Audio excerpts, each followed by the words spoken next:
कोई conducive macro economic data नहीं है। ग्लोबल बाजारों की बात करें तो हाँ, अमेरिकी बाजार कल लाल हरे निशान में बंद हुए, लेकिन एफआईआईज और डीआईआईज के आंकड़ों पर फिर एक बार नजर डालते हैं। एफआईआईज ने कल फिर एक बार भारतीय बाजारों की कैश मार्केट में बिकवाली की, करीब 2460 करोड़ की बिकवाली दिखी।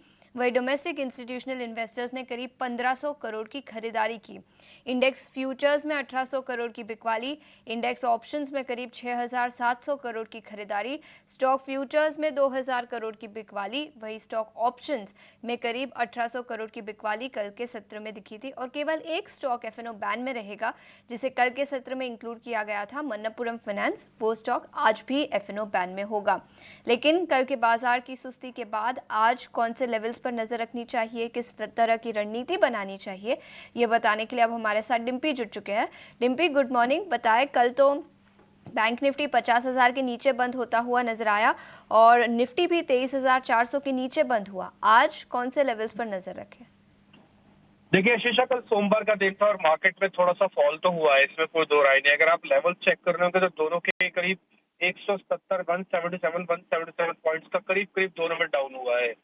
बट परसेंटेज में बैंक निफ्टी वैसे देखा जाए तो कम गिरा है, लेकिन हाँ लेवल्स के हिसाब से ज्यादा खराब हुआ है। वो लेवल्स कैसा था, जैसे 50,000 को प्रोटेक्ट करके रखता था, तो कल 50,000 के जस्ट नीचे जाके उसने बंद दिया है। ये अच्छा साइन नहीं है। ऑल्दो क्योंकि 200-250 पॉइंट का अभी भी प्रीमियम चल रहा है, तो इसलिए फ्यूचर्स तो अभी भी 50,000 के ऊपर है, बट स्टिल उसने स्पॉट में 50,000 के नीचे जाके कल बंद हुआ है। देखिए कल दोनों के अंदर शॉर्ट्स खुले हैं, नए फ्रेश शॉर्ट्स खुले हैं। आशीषा, आप तो हमारे साथ सुबह शो में रहते हैं, हमने जब चार्ट आपको दिखाते हैं तो ये बात आपको साफ साफ बताते हैं कि देखिए जिस जगह पर मार्केट था वो बहुत ही नाजुक दौर था। उस समय मार्केट को वो बार बार हिट कर रहा था अपने ब्रेकआउट को, बट ब्रेकआउट उसको मिला नहीं। ना तो उसने पॉलिसी ने उसको ब्रेकआउट दिया, ना ही पॉलिसी से पहले बजट के इम्पैक्ट ने उसको पॉलिसी उससे पहले का ब्रेकआउट किया। तो बजट तक तो जो हम चल के आए वो उम्मीद और आशाओं से चल के आए थे, लेकिन उसके बाद टिपिकली मार्केट अपने फॉलो बाइंग की ना होने की वजह से ब्रेकआउट नहीं कर पाया और हॉट मनी सिस्टम में नहीं है जिसकी वजह से ब्रेकआउट नहीं कर पाया। जिसका मैंने बेस्ट एग्जांपल आपको दोस्त के घर का दिया था कि बार बार आप दरवाजा खटखटाते हैं लेकिन वो दरवाजा नहीं खोलेगा तो आप बुरा मान जाएंगे। तो एग्जैक्टली वो बुरा मानने वाला फेज कल का सेशन था। लेकिन अभी भी बहुत ज्यादा नहीं बिगड़ा है मामला। अगर आज जैसे गिफ्ट निफ्टी हल्की सी ही बढ़त दिखा रहा है, अगर एक कल के डैमेज को भी कंट्रोल कर ले, आई रिपीट, अगर एक कल के ही डैमेज को कंट्रोल कर ले तब भी आपका there is no damage at all और मार्केट को हम कंसोलिडेशन के मोड में मानेंगे। लेकिन अगर ये कल के भी डैमेज को कंट्रोल नहीं करता तो that means there is some problem और बाजार वापस अपनी कोर स्ट्रेंथ जो उसने बनाई थी उसको खो रहा है। आपको क्या करना चाहिए? आपको दो चीजें करनी चाहिए। पहला, नो एग्रेशन नो डिप्रेशन के स्टांस को बना के रखना चाहिए कि एकदम से उतरना नहीं है और एकदम से खोना नहीं है अपना आपा। दूसरा पॉइंट, एकोमुलेशन के स्टांस को फिर से अपना लो। आपने पहले भी एकोमुलेट किया है और आपको अच्छा प्रॉफिट हुआ होगा क्योंकि आपने हर छोटे मोटे लेवल पे नीचे जाके डिप पे एवरेज किया हुआ था। तो फिर से एकोमुलेशन के स्टांस पर आ जाओ। तीसरी इंपॉर्टेंट बात, मार्केट का ब्रेकआउट कब होगा सर? मार्केट का ब्रेकआउट होगा जब हम 23,800 को पार कर लेंगे और बैंक निफ्टी में 50,800 को पार कर लेंगे। ये दोनों लेवल मार्केट जिस दिन अचीव कर लेगा उस दिन मार्केट वापस फिर नीचे नहीं जाएगा। ये सेल ऑन राइज का मार्केट नहीं, फिर बाइंग ऑन डिप्स का मार्केट में कन्वर्जन ले लेगा। लेकिन तब तक मार्केट को कॉशियस स्टांस के साथ आप काम करते रहें, छोटा मोटा एकोमुलेशन करते रहें। क्या बड़े क्रैक आ सकते हैं मार्केट में वापस? हाँ, बड़े क्रैक आ सकते हैं मार्केट में अगर अपने वो सपोर्ट तोड़ देता है तो। सर वो कौन से सपोर्ट है? 49,800 बैंक निफ्टी का है और निफ्टी के लिए वो 23,000 का है, आप समझ लो। अगर ये तोड़ देता है तो मार्केट के अंदर फिर से एक बड़ा क्रैक आ सकता है।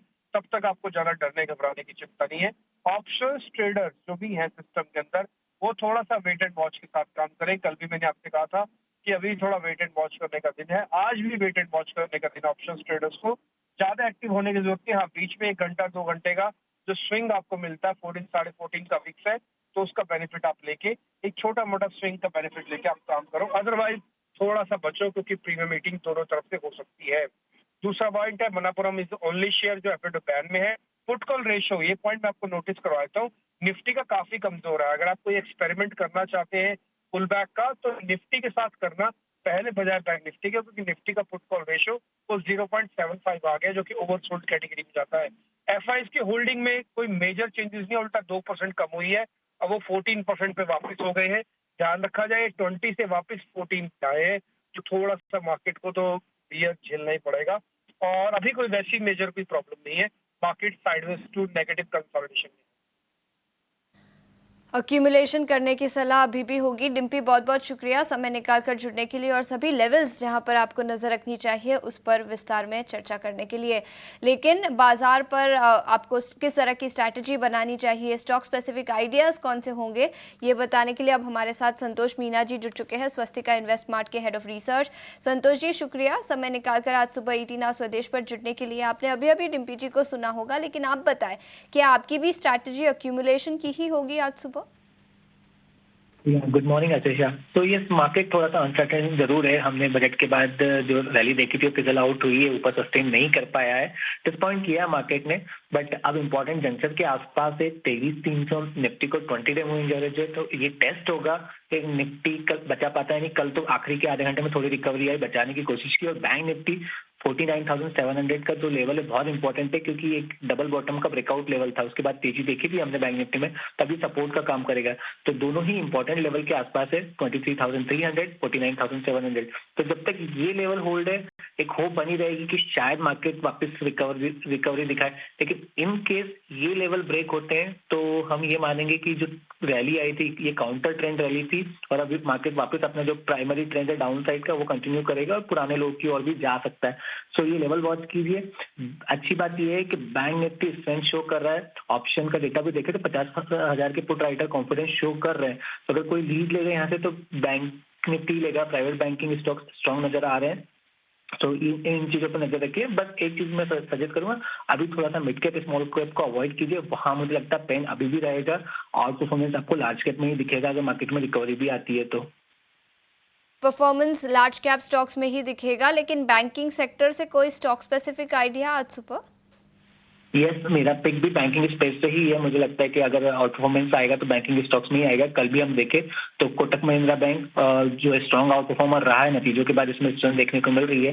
कल आखिरी के आधे घंटे में इसमें एक अच्छा मोमेंटम देखने को मिला था, और टेक्निकल चार्ट्स पर यहाँ पर एक क्लासिकल फ्लैग फॉर्मेशन का ब्रेकआउट आया है। मुझे लगता है मोमेंटम आज भी जारी रहेगा, तो 2,000 रुपये का मेरा टारगेट रहेगा। 1945 का अभी इमीडिएट स्टॉप लॉस रहेगा।